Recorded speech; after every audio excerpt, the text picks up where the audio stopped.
सवाल जो बहुत लोग पूछते हैं, यूके में रेसिज्म बुलिंग होती है कि नहीं होती? आप अपना कुछ इस पे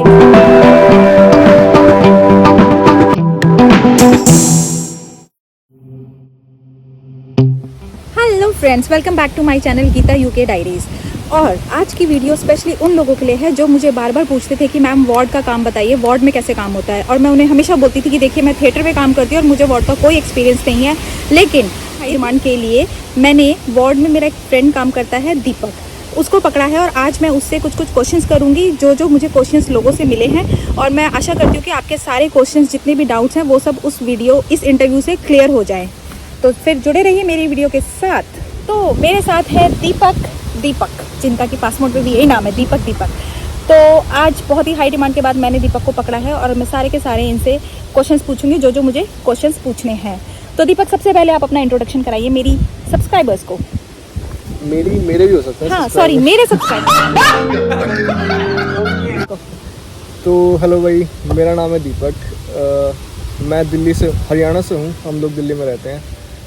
तो नर्सिंग की थी मैंने एमिटी कॉलेज ऑफ नर्सिंग से, गुड़गांव का एक कॉलेज था। और मैं यहाँ पे आया हूँ 2022 में।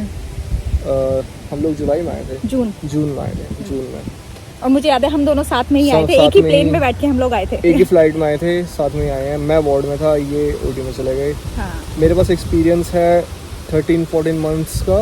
एक प्राइवेट हॉस्पिटल था दिल्ली में, नाम तो नहीं ले सकते हॉस्पिटल का, पर अच्छा खासा जाना माना साकेत में है वो हॉस्पिटल, तो वहाँ से एक्सपीरियंस है मुझे। तो दीपक, आपको कैसा लग रहा है यूके में आके? यूके में आके बहुत अच्छा लग रहा है। स्ट्रेस की बात करें अगर कंपेयर करोगे आप प्राइवेट हॉस्पिटल से, तो बहुत ज़्यादा कम स्ट्रेस है यहाँ पे। अच्छा। हाँ जी, प्राइवेट हॉस्पिटल वाले, दिल्ली वाले खासकर, ऐसा खून पी जाते हैं बिल्कुल। चारों तरफ से प्रेशर देते हैं, पेशेंट तुम्हारे बहुत ज़्यादा होते हैं, ठीक है, ज़्यादा स्ट्रेस होता है तुम्हारे पास। और वो तुम्हें एक मेंटल प्रेशर भी ऐसा देते हैं कि बस जिसका कि हद नहीं होती कोई। किसी भी हॉस्पिटल की बात कर लो, प्राइवेट हॉस्पिटल सब एक जैसे हैं। तो यहाँ पर आपको मेंटल स्ट्रेस बिल्कुल नहीं है? मेंटल स्ट्रेस बिल्कुल नहीं है यहाँ पे। फिजिकल भी कंपेयर करो तो बहुत ज़्यादा कम है। अच्छा। यहाँ पे जैसे तुम्हें अगर किसी की हेल्प की ज़रूरत होती है, जैसे कि प्राइवेट हॉस्पिटल्स में क्या होता था कि सारे सैंपल, कैनुलेशन, दवाइयाँ सब तुम खुद से ही कर रहे हो, तुम्हें कोई हेल्प नहीं करेगा। बहुत ही ज़्यादा डिफिकल्ट है। तो कोई तुम्हारी जैसे TLVL होते थे, वो हमारी हेल्प करते थे सैम्पलिंग में भी और कैनुलेशन में भी, पर वो मतलब बहुत रेयर होता था। यहाँ पे क्या होता है कि अगर हमारे सैंपल कोई नहीं आ रहे, कोई कैनुलेशन नहीं हो पा रही, तो डॉक्टर्स भी रिस्पॉन्सिबल हैं। तो डॉक्टर्स एक बार बता दो, अगर तुम ज़्यादा बिजी हो, तुम मेडिसिन में ज़्यादा बिजी हो, तुम्हारे पास ज़्यादा पेशेंट वैसे हैं जो बीमार हैं, तुम एक बार डॉक्टर को बता दो, डॉक्टर तुम्हें हमेशा आपके हेल्प करेंगे अपना काम छोड़ के। यहाँ के डॉक्टर्स की बात करें स्पेशली, तो इंडिया के डॉक्टर अपने आप को थोड़ा ज़्यादा भगवान समझते हैं, जो कि नहीं समझना चाहिए, वो भी इंसान है। और यहाँ पर मुझे लगता है आप डॉक्टर को डॉक्टर नहीं बोलते, सीधा नाम लेके बोलते हैं, ना सर ना मैम। ना सर ना मैम, ना कुछ डॉक्टर ना कुछ और, सीधा हम नाम लेके बोलते हैं। कंसल्टेंट हो या कोई भी हो, कंसल्टेंट के आगे मैं थोड़ी क्योंकि उनकी एज ज़्यादा, डॉक्टर के बाद नाम लगा लेता हूँ उनका, जैसे डॉक्टर गीता या ऐसा कुछ। नहीं, हमारे ओटी में ऐसा नहीं है। हमारे इतने बुड्ढे कंसल्टेंट, हम सीधा जिम बोलते हैं, hello GM, this patient is this. वो मुझे थोड़ा अंदर से ही वो होता है कि नहीं यार, एक थोड़ा बहुत कुछ तो होना चाहिए। बाकी जो सारे जूनियर डॉक्टर हैं वो सारे अपने दोस्त होते हैं, उनके कोई भी हेल्प करा लो, कुछ भी कराओ, वो हमेशा हेल्प के लिए तैयार रहते हैं। कुछ तो मेडिसिन भी कर देते हैं हमारी। अच्छा। हाँ, तो वर्किंग माहौल मतलब आपको फ्रेंडली लगता है? फ्रेंडली है बहुत ज़्यादा। हाँ, एक मतलब थोड़ा मेंटल पीस है। अच्छा, चलिए, तो सबसे पहले हम बात करते हैं शिफ्ट्स की। वार्ड में आपकी शिफ्ट्स का पैटर्न क्या होता है?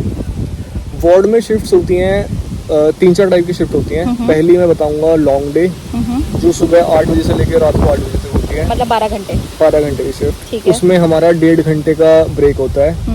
हमारे वार्ड में ब्रेक होता है, एक सुबह 10 बजे होता है, 10 बजे होता है 30 मिनट का। उसके बाद 2 बजे होता है 45 मिनट्स का। अच्छा। तो वो 1.5 घंटे के आसपास ऐसे ब्रेक हो जाता है। और शाम के टाइम कोई टी ब्रेक वगैरह कुछ होता है? शाम के टाइम पे बहुत सारे वार्ड्स में मिलता है, पर हमारे वार्ड्स में थोड़ा काम ज़्यादा होता है, तो हम लोग जो हमारे जूनियर्स होते हैं जैसे HCA वगैरह, इन सबको दे देते हैं, हम लोग नहीं लेते। अच्छा। वो भी फिर बस ऐसे 10-5 मिनट का ब्रेक होता है, किसी को लेना हो तो ले सकता है, मतलब ऐसे कुछ वो नहीं है कि नहीं ही मिलेगा। तो ये तो लॉन्ग डे हो गया आपका? ये लॉन्ग डे है, 12 घंटे का। हाँ जी। और उसके बाद फिर होती है नाइट शिफ्ट होती है। नाइट शिफ्ट शुरू होती है 7:30 बजे से लेके सुबह 8 बजे तक। एक चीज़ और मैं बताना चाहूँगा कि जो प्राइवेट हॉस्पिटल होते थे उसमें अगर वो लोग बोल रहे हैं आपको, जैसे आपको मॉर्निंग शिफ्ट में आना है 8 बजे से लेकर 2 बजे तक, तो तुम 7:30 बजे आओगे और तुम्हारा कोई भरोसा नहीं है, तुम 3 बजे जाओगे, 4 बजे जाओगे, 5 बजे जाओगे। मेरे साथ मोस्ट ऑफ द टाइम ऐसा होता था कि हम 4 बजे 4:30 बजे फ्री होते थे। ये आप दिल्ली इंडिया की बात बता इंडिया रहे की हैं? बात कर रहा हूँ ठीक है। मैं। यहाँ पे ऐसा होता है लॉन्ग डे करके, अगर मैं 8 बजे मुझे घर जाना है तो अगर मैं 8:05 बजे पे 5 मिनट मुझे ज़्यादा हो रही है तो वो पूरा स्टाफ आपको बोलेगा, पुश करेगा कि जाओ जाओ घर जाओ, घर जाओ। कोई मतलब ज़्यादा स्ट्रेस वाली वो बात नहीं है। ठीक है। ओवर के टाइम पे ऐसा होता था इंडिया में कि ओवर लेने के टाइम पे वो ज़्यादा मतलब चिक थोड़ा चिक चिक चिक चिक ऐसा होता था। यहाँ पे सिस्टम इनका इतना अच्छा है कि तुम्हें कुछ मतलब ऐसे बताने की ज़रूरत नहीं है। सब कुछ कंप्यूटराइज्ड। सब कुछ कंप्यूटराइज है। तुम एक क्लिक करोगे तुम्हें पूरा उस पर पेशेंट की किस कंप्लेंट्स आया है, क्या उसकी हिस्ट्री है, सब कुछ मतलब ओवर देने की ज़रूरत ही नहीं है। अच्छा, मैं ये आपसे एक बात और पूछना चाहूँगी, अगर आप सपोज आपकी 8 बजे तक शिफ्ट है और आप 8:30 बजे जाते तो उस आधे घंटे का आपको पैसा मिलेगा? आधे घंटे एक बार ऐसा हुआ था कि मैं उस टाइम मेरे कुछ पेशेंट थे जो कि ITU जिन्हें भेजना था, तो मेरे 45 मिनट ज़्यादा हुए थे, तो मेरी मेट्रन वहीं पे थी उस टाइम पे। उन्होंने बोला कि मैं तुम्हारी शिफ्ट्स के टाइम एडजस्ट कर दूँगी, तो तुम्हें 45 मिनट्स अगर ज़्यादा है तो 45 मिनट्स ज़्यादा पैसे मिलेंगे।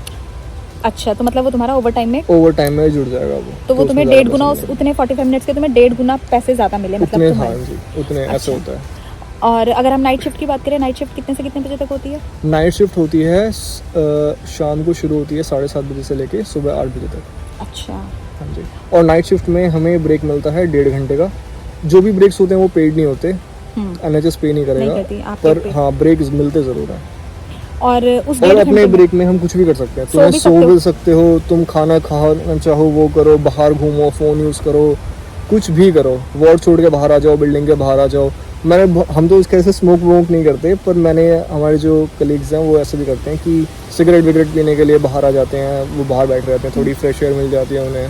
तो ऐसे मतलब भी उस कर 1.5 सकते घंटे हैं। में कोई आपसे कुछ नहीं पूछेगा कि आप कोई कहाँ हो? पूछने वाला नहीं है, कोई तुम्हें पे नहीं कर रहा तो किसी का कोई राइट नहीं है पूछने का। अच्छा। बस ये ज़रूर है कि अगर किसी ने जैसे आपको हॉस्पिटल की कोई चीज़ यूज़ करते हुए देख लिया, जैसे कोई बेड पे सो रहा है, तो फिर वो ज़रूर बोल सकते हैं कि तुम मतलब ये अलाउड नहीं है कि तुम हॉस्पिटल की चीज़ें यूज़ करके अपने कंफर्ट के लिए ऐसी ऐसी चीज़ें।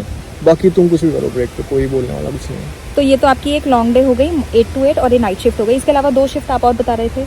2 नहीं, इसके बाद 3 शिफ्ट और होती है। एक शिफ्ट होती है अर्ली का मतलब है तुम सुबह 7:30 बजे जाओगे और 3 बजे फ्री हो जाओगे। अच्छा।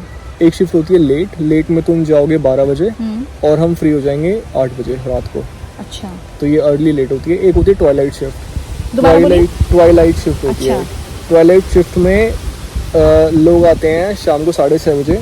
अच्छा। हाँ जी। और वो कुछ जाते हैं रात को 2 बजे, और कुछ ऐसे भी होते हैं जो शाम को 6:30 बजे आ रहे हैं, फिर सुबह 4 बजे आ रहे हैं। उसका थोड़ा ऐसा है ट्वाइलाइट शिफ्ट का, तो वो उस डिपेंड shift में करता है। फायदा क्या हुआ? फायदा ये हुआ कि ना तुम ओवर देने के टाइम पे हो वहाँ पे, ना तुम्हें ओवर देना पड़ेगा, ना तुम किसी से ओवर लोगे। मोस्ट ऑफ द मेडिसिन हो ही चुकी होती हैं, स्ट्रेस थोड़ा कम होता है, ये होता है बस। अच्छा, तो और ऊपर से आपको अगर आप 12 बजे के बाद रुक रहे हो तो नाइट शिफ्ट में भी आपको थोड़े नाइट पैसे शिफ्ट ज़्यादा के होंगे, पैसे मिलेंगे ज़्यादा थोड़े, तो वो एक तरीके से अच्छी शिफ्ट हो गई। हाँ वो है थोड़ी। अच्छा। मैंने आज तक कभी करी नहीं है टॉयलेट शिफ्ट पर। अच्छा, अब हम अगर ऑफ की बात करें तो आपको कितने ऑफ मिलते हैं? जैसे अगर 37.5 आवर्स आपको अ वीक देने ही देने हैं, तो आपके ऑफ्स कितने बनते हैं एक हफ्ते में? एक हफ्ते में 4 ऑफ मान के चलो। ठीक जैसे है। कि अगर एक महीने में 4 हफ्ते हैं तो 3 हफ्ते तुम लोग काम करोगे, एक हफ्ते में 3 दिन ऐसे करके, और जो चौथा हफ्ता होगा उसमें 4 दिन हो जाएंगे। तो ये 37.5 आवर्स एक, अगर आप उसमें मतलब कैलकुलेट करके हिसाब लगाओगे मोटा मोटा, तो ऐसे बनता है 3 और आखिरी हफ्ते आखिरी का में 4 दिन और फिर तो 3 दिन ये- ऑफ मिलेंगे। हाँ। मतलब शुरू के 3 हफ्ते में आपको 4 ऑफ मिलेंगे हर 3 हफ्ते में, और लास्ट का जो हाँ। हफ्ता होगा, क्योंकि आपके आवर्स पूरे नहीं हो रहे, आप उस दिन 4 दिन शिफ्ट करोगे और 3 दिन आपके ऑफ 3 होंगे। दिन ऑफ मिलेंगे, ऐसा होता है। अच्छा। अच्छा दीपक, आप जैसे बता रहे थे कि आपकी 3 शिफ्ट, सपोज एक हफ्ते में आपने 3 शिफ्ट की 12-12 घंटे की, तो 36 पॉइंट आवर हो गए, 12-3 36। तो ये 3 दिन आपके लगातार होते हैं, क्योंकि 12-12 घंटे अगर आप 3 दिन करोगे तो आपकी बॉडी बिल्कुल ड्रेन्ड आउट हो जाएगी। तो आपकी शिफ्ट कैसे लगती है 3 दिन की? मैं प्रेफर करता हूँ कि अगर मेरी मेट्रेन 3 दिन एक साथ लगा दे तो बहुत अच्छा है। अच्छा, आपकी मतलब वाह, बहुत मेहनती हो आप दीपक। मेहनती मैं हूँ थोड़ा, मैं क्योंकि ऐसा होता है कि अगर तुम 3 ड्यूटी कर लोगे तो तुम्हें 4 दिन नहीं करनी पड़ेगी, तो 4 दिन तुम्हारे एक साथ ऑफ मिल जाएंगे। ऑफ मिल जाते हैं, उसमें मैं थोड़ा घूमने फिरने चला जाता हूँ। मेरा भी यूट्यूब से छोटा सा चैनल हाँ। है। दोस्तों मैं आपको बताना चाहती हूँ, जो दीपक है इसका भी अपना एक यूट्यूब चैनल है जिसमें ये ट्रैवल ब्लॉग करता है और बहुत ही अच्छा चैनल है। मैंने खुद सब्सक्राइब किया हुआ है और मैं आपको थोड़ी सी इसकी झलक दिखाती हूँ चैनल की। प्लीज़ आप इसके चैनल को सब्सक्राइब करिए अगर आप देखना चाहते हैं कि साउथ वेस्ट इंग्लैंड कैसा है, कैसे बीचेज़ हैं, क्या क्या यहाँ पर जगह है घूमने के लिए। तो please go and subscribe to his channel.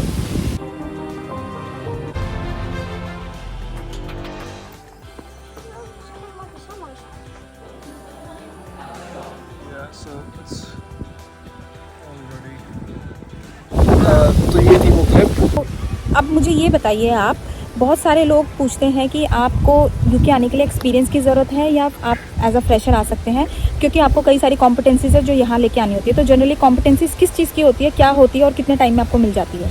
तो सबसे पहले पहला क्वेश्चन जो एक्सपीरियंस से रिलेटेड था, तो कुछ एजेंसी ऐसी होती हैं जो तुमसे एक्सपीरियंस मांगती हैं, कुछ एजेंसी ऐसी होती हैं जो तुम फ्रेशर भी रिक्रूट कर लेती हैं। जो एक्सपीरियंस मांगने वाली होती हैं वो थोड़ी ज़्यादा होती हैं। जो हॉस्पिटल ऐसे होते हैं जिनको एक्सपीरियंस चाहिए वो थोड़ा ज़्यादा होते हैं यूके में। जो जिनको नहीं चाहिए, जो बिल्कुल फ्रेशर कर रहे हैं, वो थोड़े कम होते हैं। मुझे लगता है हमारा हॉस्पिटल ऐसा है दोस्तों, ये हमारा हॉस्पिटल है पीछे। हाँ। ये ऐसा है कि जो फ्रेशर्स को भी लेता है, मतलब 2 Fresher 3 को भी ले मंथ्स लेता का है। मिनिमम हाँ। Experience, 2 to 3 months. तो ये है। और फिर मैंने कहीं कहीं ये भी सुना है कि यूके में बच्चे आए एज अ फ्रेशर और उनको फिर उन लोगों ने एक प्रॉपर हॉस्पिटल ना देते हुए कम्युनिटी सेटिंग में भेज दिया। ऐसा भी होता है। तो अच्छा। कम्युनिटी सेटिंग बहुत बेसिक सी होती है, उसमें मतलब ज़्यादा स्पेशलिटी नहीं होती, हॉस्पिटल्स में ज़्यादा बेड का हॉस्पिटल नहीं होता, तो उसमें थोड़ी प्रॉब्लम्स होती हैं। तो आपको लगा मुझे कि ऐसा लगता है कि आपको problems 14 मंथ्स का जैसे एक्सपीरियंस था वो आपके लिए यहाँ पर काम आया? क्योंकि आपको यहाँ एज अ फ्रेशर ही काउंट करेंगे, चाहे आपको 12 साल का एक्सपीरियंस हो चाहे आपको 13 महीने का हो, क्योंकि मेरे को भी यहाँ एज अ फ्रेशर ही ट्रीट किया था इन लोगों ने। आपको कॉम्पिटेंसीज अपनी शुरू से ही लेनी पड़ेगी, चाहे आप कितने ही बड़े तुर्रम खान क्यों ना हो कैनला लगाने में, आपको शुरू से ही सारे के सारे अपनी ट्रेनिंग्स लेनी पड़ेगी। तो आपने भी ट्रेनिंग ली होगी? तो मेरा मानना ये है कि अगर आप इंडिया से एक्सपीरियंस लेके आओगे, 1 साल का लो या फिर 6-8 महीने का ले लो, तो बहुत ज़्यादा अच्छा हो जाएगा। क्योंकि रीज़न ये होता है कि एक जो हेल्थ केयर जो सेटिंग होती है ना, उसमें हमें थोड़ा स्ट्रेस हैंडल करना, ये सारी चीज़ें भी सीखनी पड़ती हैं। मुझे ऐसा लगता है कि यहाँ पे आने के बाद तुम्हारे पास सीखने के लिए इतना कुछ है पहले ही, तो तुम्हें वो सारी चीज़ें, थोड़ी जो बेसिक चीज़ें होती हैं, तुम्हें पहले सीखनी चाहिए। अच्छा।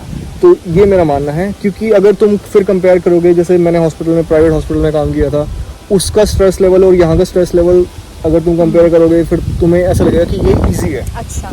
और अगर तुम यहीं से शुरू करोगे, यहाँ आते ही तुम वो देखोगे सारी कि चीज़ें एक साथ सारी आ चीज़ें एक साथ तुम्हारे ऊपर बर्डन ही पड़ जाएगा एक हिसाब से। मतलब वो तुम थोड़ा- इंडिया में पहले इतना झेल चुके हो कि तुम्हें यहाँ का झेलना कुछ नहीं लगेगा। यहाँ का झेलना थोड़ा कम लगेगा और हाँ। कम लगेगा। फिर तुम्हारे पास यहाँ बहुत सपोर्ट है लोगों का। अच्छा, तो अब अच्छा आप लगा। मुझे अपने वार्ड का काम बताइए। जब आप यहाँ शुरू में आए थे तो आप एज अ बैंड 4 थे? एक बार कॉम्पिटेंसी की बात भी हाँ, कर लेते sorry, हैं। कॉम्पिटेंसी का ऐसा होता है कि अगर तुम टैबलेट देने जाओगे तो उसकी तुम्हें कॉम्पिटेंसी चाहिए। कॉम्पिटेंसी एक छोटा सा असेसमेंट होता है जो वार्ड के लोग ही, वार्ड के सीनियर नर्सेज आपके ऊपर करते हैं, वहीं की वहीं।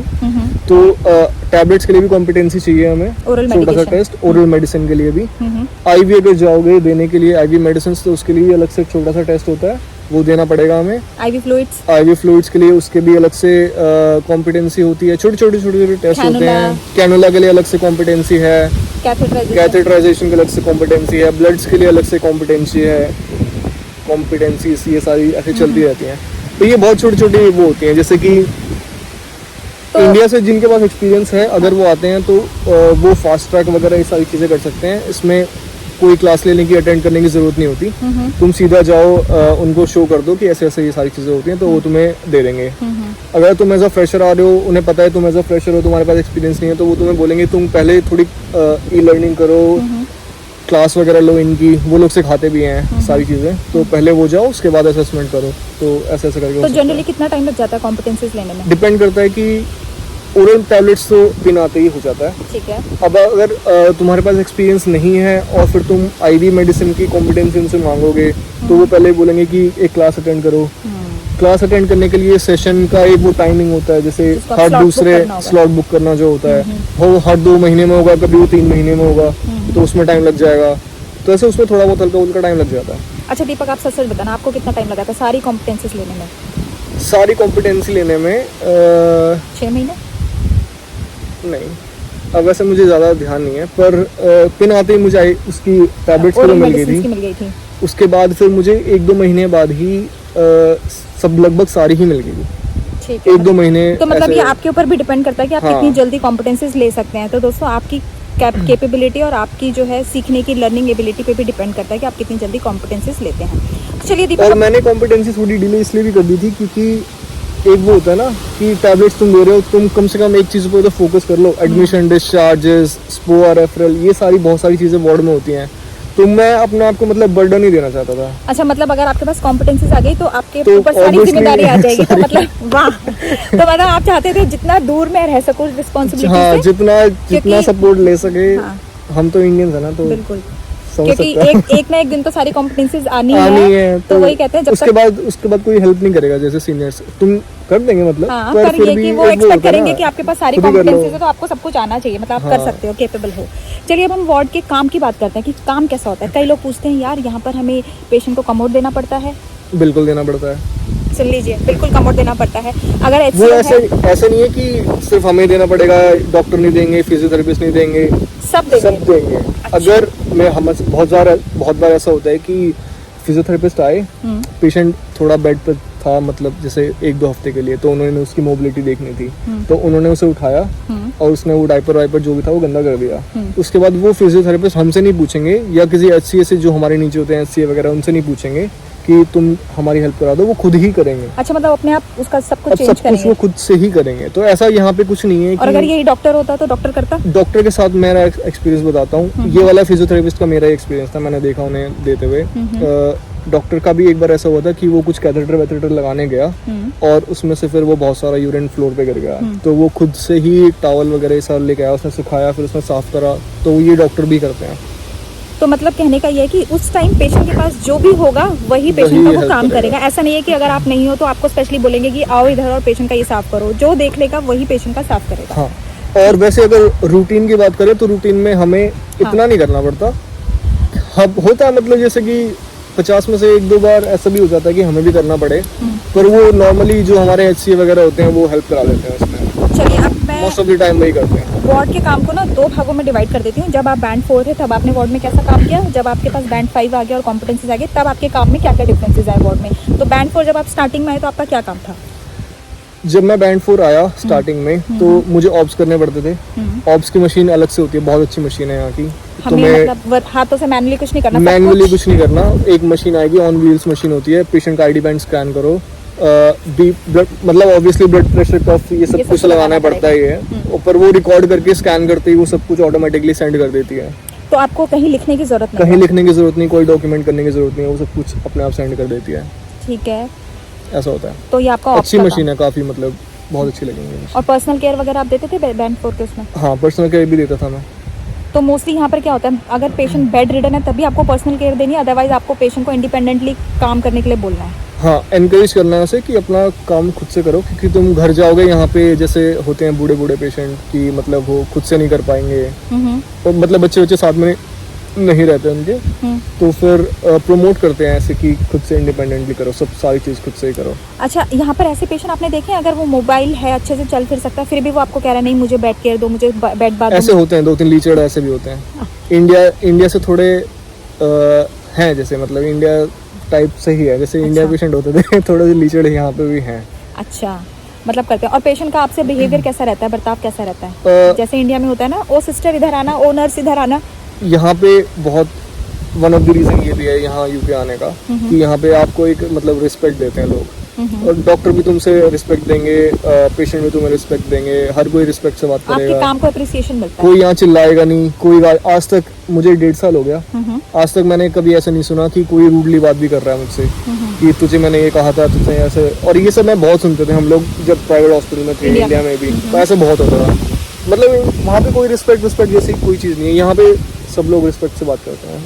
अच्छा, तो और बहुत अच्छा लगता है ऐसे, मतलब अब जैसे आप बैंड 5 बन गए, अब आपके क्या काम है? उस टाइम पे आपका यही काम था बस?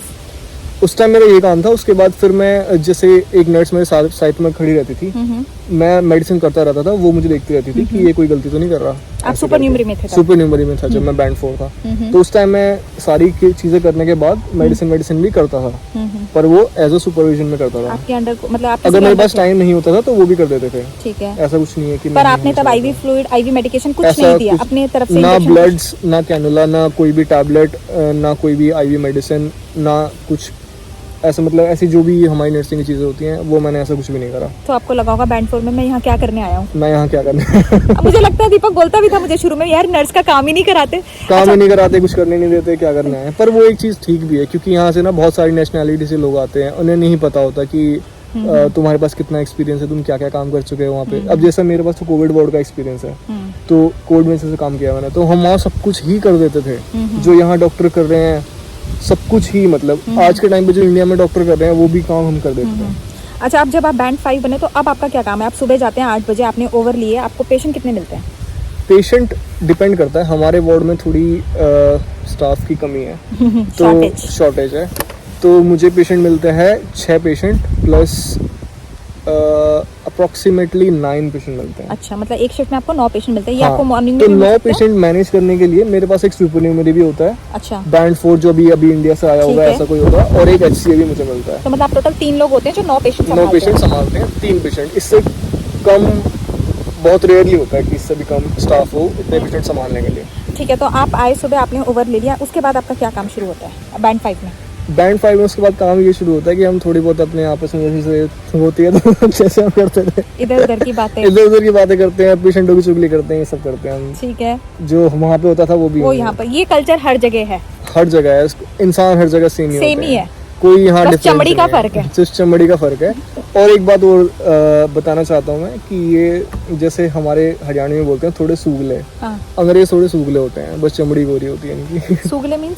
सूगले मीन्स थोड़ा कम नहाना वहाना, अपनी हाइजीन का ध्यान कम ना रखना, ये सारी चीजों में हम बहुत आगे हैं इनसे। तो और ये थोड़े इस चीजों में इन्हें थोड़े सीखने की जरूरत है, चमड़ी से वजह से कुछ नहीं होता। अच्छा, तो उसके बाद आपने ओवर ले लिया, ये चुगली वुगली हो गई, उसके बाद आपका क्या काम शुरू? उसके बाद एक हमारे पास सिस्टम होता है, उसके कंप्यूटर होता है बेसिकली, उसके अंदर 6 शेल्फ्स बनी होती हैं, इतनी बड़ी बड़ी शेल्फ्स होती हैं, उसके अंदर सारी टैबलेट्स होती हैं। ठीक है, तो वो कंप्यूटर मैं थोड़ा साफ करता हूँ, क्योंकि पता नहीं किसके हाथ पर क्या क्या लगे हैं, उस पर क्या है, सबको करना भी चाहिए। उसके बाद फिर मैं वो कंप्यूटर और सारी मेडिसिन उठा के अपने पेशेंट के पास जाता हूँ, ओरल मेडिसिन करने। मैं वो सारी चीजें शुरू करता हूँ। कितने घंटे में हो जाता है आपका ओरल मेडिकेशन का काम? अगर ज्यादा हो तो 1 घंटा भी लग जाएगा, ठीक है, अगर कम हो तो ऐसे 30 मिनट 20 मिनट ऐसा भी हो जाती है। उसके बाद फिर आप क्या करते हैं? पर्सनल केयर इस बीच में आपको मुझे लगता है सुपर न्यूमरी और HCA मिलके वो सब, हाँ, अब साइड बाय साइड वो ब्रेकफास्ट में हेल्प करा रहे होते हैं, सुपर न्यूमरी और HCA, मैं अपनी टैबलेट्स कर रहा होता हूँ, और वो उसके बाद ब्रेकफास्ट जब खत्म हो जाता है तो फिर वो पर्सनल केयर में हेल्प करानी शुरू कर देते हैं। मस्ट टाइम भी मेडिसिन ही कर रहा होता हूँ। उसके बाद फिर मैं ये देखता हूँ जानबूझ के भी मेडिसिन खींच रहे होते होंगे कि मेरे को पर्सनल केयर ना करानी पड़े। नहीं, ऐसा कुछ दीपक ऐसा कुछ नहीं है। अच्छा, उसके बाद ऐसे ही कुछ नहीं है, जैसे कि उसके बाद ये भी होता है कि कभी कभी बहुत ज़्यादा ऐसे पेशेंट हैं जो जिनको 2 लोगों की ज़रूरत है, वो बेड पे रोल भी नहीं कर पा रहे, तो मैं उनकी भी हेल्प करा देता हूँ। अच्छा, तो मतलब वो नॉर्मली एक्सपेक्ट करते हैं तुमसे कि अगर तुम अपनी टैबलेट वगैरह फटाफट ख़त्म करो, उसके बाद हमें थोड़ी हेल्प करा दो, जिन पेशेंटों को 2 लोगों की ज़रूरत है। अच्छा, या 2 से ज़्यादा लोगों की ज़रूरत है। तो जैसे अब आपकी ओरल मेडिकेशन हो गई, उसके बाद 10 तो बज जाते होंगे, फिर आप अपने ब्रेक पे चले जाते होंगे? 10 बजे हमारा ब्रेक शुरू हो जाता है, पहला ब्रेक 30 मिनट का। हाँ। उसके बाद हम ब्रेक पे चले जाते हैं। उसके बाद फिर 10:30 बजे कौन करता है? तो जो नाइट नर्स होती है वो 9-10 बजे तक की सारी आईवी मेडिसिन करके जाती है। वो कोई टैबलेट नहीं देगी। जो नाइट नर्स होगी वो हमेशा सारी ओरल टैबलेट्स लेके जाएगी, हमेशा। Oral tablet? Oh sorry, cut कर दो। मतलब वो सारे आईवी मेडिकेशंस देके जाएगी? वो सारी आईवी मेडिसिन देके जाएगी 8-9 बजे तक की। तो मुझे कोई भी आईवी मेडिसिन यहाँ पे बहुत शेड्यूल से बनाते हैं ये लोग। ठीक है, तो ऐसे नहीं है कि तुम 8 बजे तुम्हें ओरल मेडिसिन दे रहे हैं, 8:30 बजे तुम्हें कुछ और मेडिसिन दे रहे हैं, 9 बजे जैसे इंडिया में होता था, फिर उसके बाद कुछ और आ रहा है। ऐसा कुछ नहीं होता। 8 बजे की मेडिसिन आएंगी, फिर शायद सीधा 12 बजे की मेडिसिन आती है, फिर सीधा 2 बजे की मेडिसिन आती है, फिर सीधा 6 बजे की मेडिसिन आती है। तो मतलब आप जब मॉर्निंग में आते हैं, आपने ओरल मेडिकेशन कर दी, आपको आईवी मेडिकेशन उस टाइम नहीं करते? फिर आप क्या करते हैं? अगर कोई इमरजेंसी ना हो तो ठीक है। उसके बाद अपना ब्रेक लेके फिर हम लोग सब डिस्कस करते हैं, सारे डॉक्टर्स, सारी नर्सेस, राउंड वगैरह होता है? राउंड वगैरह राउंड नहीं होता, हर लोग मतलब डॉक्टर्स पेशेंट के पास बाद में जाते हैं, पहले हमसे डिस्कस करते हैं, नर्सिंग काउंटर पे खड़े हो जाते हैं, सबके पास कंप्यूटर होता है। अच्छा, मतलब आपको प्रेफरेंस देते हैं, आपसे पूछते हैं पेशेंट के हाँ, बारे में? वही मैं बताना चाह रहा हूँ कि सारे लोग इकट्ठे हो जाएंगे, pharmacist, physiotherapist, occupational therapist, nurses और डॉक्टर्स और कंसल्टेंट्स, एक एक करके पेशेंट के बारे में डिस्कस करेंगे कि हमसे भी पूछेंगे कि और अगर तुम ये बोल दोगे कि ये पेशेंट आज घर नहीं जाना चाहिए क्योंकि मैं इस चीज़ से खुश नहीं हूँ, तो वो आपकी रिस्पेक्ट करते हुए उसको घर भी नहीं भेजेंगे। अच्छा, मतलब आपके डिसीजन की वैल्यू होती है यहाँ पे होती है वैल्यू, जबकि इंडिया में ऐसा कभी नहीं होता था। कभी नहीं, वहाँ पे तो कुछ पूछते भी नहीं है नर्सिस को कि सिस्टर आपको पेशेंट की हालत कैसी लग रही है?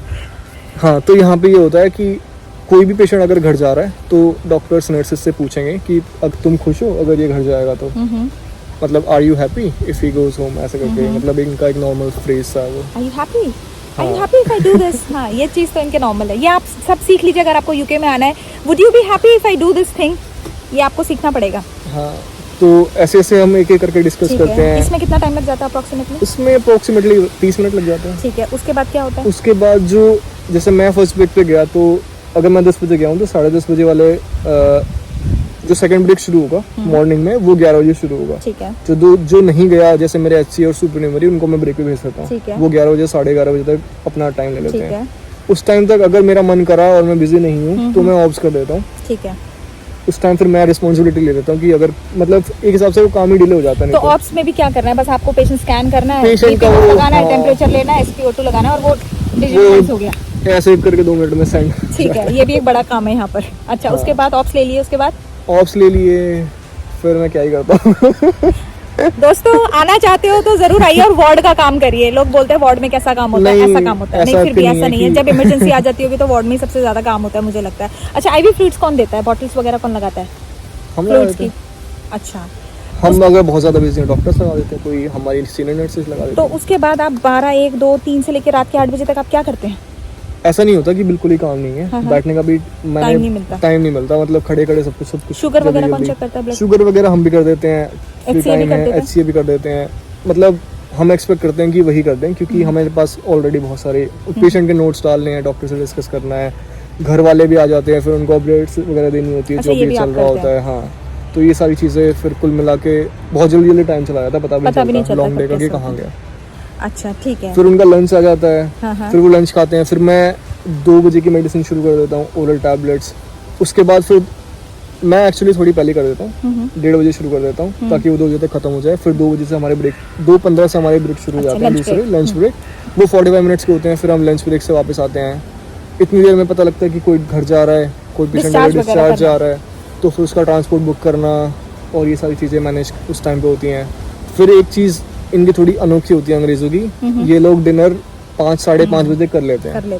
तो लंच अगर इन्हें 2 बजे करा तो 5 बजे इनका डिनर हो जाएगा। और ये चाय कब लेते हैं बीच की, शाम वाली चाय? चाय लंच के बाद ही। अच्छा, लंच के बाद चाय, फिर एक बार डिनर के बाद चाय। अच्छा, और फिर एक बार जब रात को 9 बज जाते हैं उसके तब भी चाय थोड़ी बहुत अगर किसी को लेनी हो तो ले सकते हैं। ठीक है, तो कुल मिलाकर वार्ड का काम ऐसा होता है। हाँ, और वार्ड में ही वो आते हैं फिर किचन वाले, चाय वाय देने के लिए सबको। हमें भी कभी कभी कोल्ड कॉफी वगैरह ये सब दे देते हैं, ज़्यादा गर्मी होती है बेनिफिट। अच्छा, मैं आपसे एक बात और ये पूछना चाहूँगी कि जैसे इंडिया में हम रिटर्न काम बहुत ज़्यादा करते हैं, यहाँ पर रिटर्न और क्या आपको क्या डिफरेंस लगा? डिफरेंस ज़मीन आसमान का फ़र्क है। जो इंडिया है वहाँ पे इतनी मोटी मोटी फाइलें, इतनी मोटी मोटी, यहाँ पे एंड में रद्दी में जाती है, उनका कोई मतलब ज़्यादा यूज़ ऐसा होता नहीं है ज़्यादातर का, मुझे तो ऐसा लगता नहीं। जो चीज़ प्राइवेट हॉस्पिटल में ये होता है कि हमारे पास कंप्यूटर सिस्टम है सर, उसके बाद हम वो कंप्यूटर में भी काम वही कर रहे हैं और डुप्लीकेसी रिटर्न में भी कर रहे हैं, तो क्यों हम बेफालतू में बेवकूफ़ी बन रहे हैं एक हिसाब से। यहाँ पे सिर्फ मैंने एक पेपर देखा है आज तक, एक नहीं 2, एक डिस्चार्ज समरी जो पेशेंट घर जाता है उसके लिए, और उसके साथ वो प्रिस्क्रिप्शन होता है मेडिसिन का, बस। उसके अलावा कोई मैंने तीसरा पेपर पेशेंट के लिए नहीं देखा कि इसको इसकी भी ज़रूरत है। इनटेक आउटपुट, ऑब्स, आपके नोट्स, आपका जो भी डॉक्टर नोट डाल रहा है वो सब कुछ भी, सारी मेडिसिन, सारा एक्सरे, ब्लड के सैंपल, सारा जो जितना जो भी कुछ सोच सकते हो वो सब कुछ कंप्यूटर में। तो मतलब जैसे इंडिया में हम TPR चार्ट भरते थे, यहाँ पर हम उसको बोलते हैं न्यूज़ 2, तो वो भी ऑनलाइन कंप्यूटर में ही होगा? सब कुछ। अच्छा, और उसकी मार्किंग भी आप कंप्यूटर पे ही करेंगे? हम कुछ नहीं कर रहे हैं। अच्छा, वो अपने आप आ जाएंगी? वो अपने आप आ जाएंगी। देख लीजिए दोस्तों, कितना ये चीज का हमें फायदा बस है। ऑब्स करेंगे, कंप्यूटर हमें अपने आप बता देगा कि न्यूज़ इतना स्कोर कर रहा है, और क्या अगर करना ज़्यादा हाई है तो हमें उसे ऑब्वियसली मेटकॉल वो बुलाएंगे। हम्म। अगर हम बिजी हैं, हमें नहीं देख पाए, तो बहुत बार वर्ल्ड में ऐसा भी हुआ है कि डॉक्टर अपने आप ही आ गए उठ के, अच्छा, उनके पास कैसे पता चल जाता है? उनको नोटिफिकेशन जाता होगा, अच्छा, तभी तो वो आ रहे हैं उठ के अपने आप ही। अच्छा, मतलब तो ये सारा का सारा कंप्यूटराइज सिस्टम जो है सबके उससे एसोसिएटेड है, तो अगर कुछ सबके भी होता हैं। है तो सबके पास नोटिफिकेशन जाता है। चलिए, अच्छा, एक बहुत इंपॉर्टेंट सवाल जो बहुत लोग पूछते हैं, यूके में रेसिज्म, बुलिंग होती है कि नहीं होती? आप अपना कुछ, आपके साथ कभी ऐसा लगा कि आपके एचसीए ने बदतमीजी की हो या आपको बुली करने की कोशिश की हो, यहाँ के मेट्रन ने या आपके इंचार्ज ने या सीनियर किसी नर्सिंग कलीग ने? अब मैं ऐसे HCA मेट्रन कलीग तो नहीं बोल पाऊंगा क्योंकि ये सोशल मीडिया है, हम्म, पर ऐसा होता है कि दुनिया में लोग दो तरह के ही होते हैं, कुछ अच्छे होते हैं तो कुछ बुरे होते हैं। बिल्कुल। यूके में कंपेयर करोगे ऑस्ट्रेलिया, USA से तो थोड़े कम है। पेशेंट वाइज भी जैसे इंडिया के पेशेंट बहुत ज़्यादा वैसे होते हैं डिमांडिंग टाइप पे, यहाँ पे 100 में से 10 लोग ऐसे होते हैं जो डिमांडिंग हो, जो तुमसे बदतमीजी करें, रूडली बात करें। इंडिया में मैं कहूँगा कि ज़्यादा ही होते हैं, वो तुमसे पता नहीं किस चीज़ की ही एक्सपेक्टेशन रख लेते हैं। ऐसा मतलब बहुत बुरा सिस्टम लगता है मुझे इंडिया में प्राइवेट हॉस्पिटल्स में। प्राइवेट हॉस्पिटल्स में पेशेंट जो होते हैं वो ऐसे होते हैं कि 20 अच्छे होंगे और जो मोस्ट ऑफ दे होंगे वो पानी भी पीना होगा तो वहाँ से पकड़ा बेल दे। बजा। मेरी बेफालतू की एक चीज़ें फ्रेंड प्राइवेट में थी, वो मतलब मुझे कहती थी यार पेशेंट ने बेल बजा बजा के तंग कर दिया, जब वो गई तो बोलती ये कंबल उसे उड़ा देना। कंबल उड़ा कंबल देना, उड़ाने के लिए वो बेल ये- बजाते हैं कि नर्स आएगी और वो उनको कंबल उड़ाएगी। यहाँ पर यहाँ पे ऐसा कुछ नहीं है, यहाँ पे कोई बेल वाला ऐसा कोई परेशान नहीं करता। बुलिंग की बात करें तो वही है, स्टाफ थे ऐसे भी 2-3 जो करते थे बुलिंग भी। बुलिंग में कैसे करते थे? मतलब क्या आपको लगता था Bullying आपसे में काम ज्यादा मतलब- करा रहे हैं या आपको ताने मार रहे हैं, कैसे? हाँ, ऐसा होता था कि जैसे नए नए तुम आओगे तो हाँ। जैसे रिस्पॉन्सिबिलिटी ऐसी है कि ऑप्स वगैरह करने की और सारी केयर वेयर करने की, तो केयर भी तुम कर रहे हो, ऑप्स भी तुम कर रहे हो, मेडिसिन भी तुम कर रहे हो, मतलब बेसिकली सब कुछ ही तुम कर रहे हो, और वो बाहर बैठ के गप्पे वप्पे लड़ा रहे हैं, ऐसा ऐसा होता ठीक था। है। तो हमने कुछ दिन तो देखा, हम्म, फिर वो धीरे धीरे कि हमने भी डील करना शुरू कर दिया कि ऐसे नहीं चलेगा। ऐसे तो मैं मतलब एक दिन का 2 दिन 3 दिन का काम मैं एक दिन में करूँगा सारा, तो तुम क्या करोगे? तो आप इस चीज की कंप्लेन अपने अगर मैनेजर से किया आपने? मैं ऐसी चीज़ों का मतलब वो नहीं तुम करता, आपस में सॉर्ट आउट करने में विश्वास सॉर्ट आउट रखते हो। जितना हो सके। तो अब वही एचसी आपके साथ कैसे हैं? अब तो जैसे जैसे मैं बैंड 5 बना, वो सब वो जी हजूरी वाली बात होती है ना, अच्छा, तो मतलब वो आपका सारा बिना बोले ऑप्स भी कर देते वो हैं? सब कुछ कर रहे हैं अब। मतलब अब वो हेल्पफुल है। हाँ। मेरे को लगता है ये हर जगह होता है कि जब आप नए नए आप खुद भी जब नर्सिंग कॉलेज में जाते हैं, आप नए होते हैं, आप फ्रेशर होते हैं, तो आपका जो सीनियर होता है वो आपको बुली करने की कोशिश करता है। ये हर जगह है। हर तो- जगह है। और मैं बताऊं कि जैसे प्राइवेट हॉस्पिटल में हम काम करते थे, तो जैसे साउथ इंडियन नर्सेज आती हैं तो उनके साथ भी हम तो नहीं करते जैसे, पर हमारे जो दूसरे कलीग्स हैं जो आए थे वो भी जैसे उनके साथ कैसे क्या ही करते हैं, कभी कभी हो जाता है जैसे।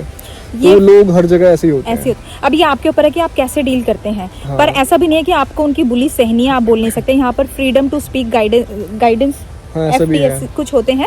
अगर आपको कुछ प्रॉब्लम लग रही है तो आप जैसे उनके पास हम जाके बोल सकते हैं। उसमें जब हमने ऑस्की की हमारी ट्रेनिंग हो रही थी तो Training, एक बार वो आई थी बड़ी एक मैडम, लेडी थी, वो भी आई थी, बड़ी मैडम, वो शायद अफ्रीका की थी। अफ्रीका की थी और वो इसी चीज को डील कर रही थी कि आप ओवरसीज नर्सेज है, अगर आपको कभी भी लगता है कि आपको कोई रेसिज्म हो रही है, आपको कोई बुली कर रहा है, तो आप वो आपको ईमेल आईडी देके जाती है, आप स्पेशली ईमेल कर सकते हैं अपनी बिना आइडेंटिफिकेशन उसको बताए हुए। तो ये चीज है। चलिए, तो ये चीज और आपने- उसके बाद भी जैसे वार्ड में भी आते हैं लोग पूछने के लिए कि तुम सब कुछ यहाँ पे ठीक है, तुम्हें कोई प्रॉब्लम तो नहीं है, तुम्हें अपना वार्ड तो चेंज नहीं करना, हम्म, तो ये अच्छे से बिहेव कर रहे हैं तुम्हारे साथ या नहीं कर रहे, ऐसे अच्छा, ऐसे ऐसे पूछने करने आते हैं। ऐसे पूछने के लिए भी आते हैं। चलिए, तो अगर मैं आपको बोलूँ कि आप क्या एडवाइस देना चाहेंगे आने वाले लोगों के लिए, तो वो एडवाइस क्या होगी? एडवाइस ये होगी कि पहला तो एक्सपीरियंस ही बताता हूँ मैं, थोड़ा एक्सपीरियंस लेके आओ, कैनुलेशन, ब्लड्स, जितनी ये सारी, और थोड़ा स्ट्रेस हैंडल करना सीखो।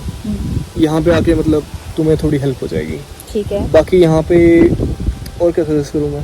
और अगर वार्ड में में? काम लेना है, कौन सा वार्ड अच्छा है? मतलब वार्ड में आना चाहिए, ICU में जाना चाहिए, थिएटर में जाना चाहिए, कहाँ जाना चाहिए? आप क्या सोचते हो, क्या एडवाइस देना चाहोगे इसमें? मैं ये कहूँगा कि अगर तुम्हें पैसे ज़्यादा कमाने हैं तो वार्ड अच्छे होते हैं, क्योंकि वार्ड में नर्सेज की थोड़ी शॉर्टेज होती है, तो तुम OT ज़्यादा कर पाओगे, ओवर टाइम ज़्यादा कर पाओगे। उसके बाद अगर तुम्हारे पास वार्ड का एक्सपीरियंस है बैंक तो शिफ्ट्स बैंक शिफ्ट्स कर पाओगे। वो मैं नहीं कर सकती दोस्तों। मैं थिएटर हाँ। में हूँ तो मुझे ओवर टाइम भी बहुत कम मिलता है और मुझे बैंक शिफ्ट्स भी बहुत कम मिलती है, जबकि और ward अगर में- आप जैसे थिएटर में काम कर रहे हो तो आपको कॉम्पिटेंसी फिर वही लेने के लिए हाँ। हर एक वार्ड में तो मेरे जाना पास पड़ेगा। थिएटर की कॉम्पिटेंसीज है, मेरे पास कैनला, ओरल मेडिकेशन, आईवी फ्लूइड, कोई कॉम्पिटेंसी नहीं है। मैं कहीं वार्ड में जाके काम नहीं कर सकती एज अ नर्स।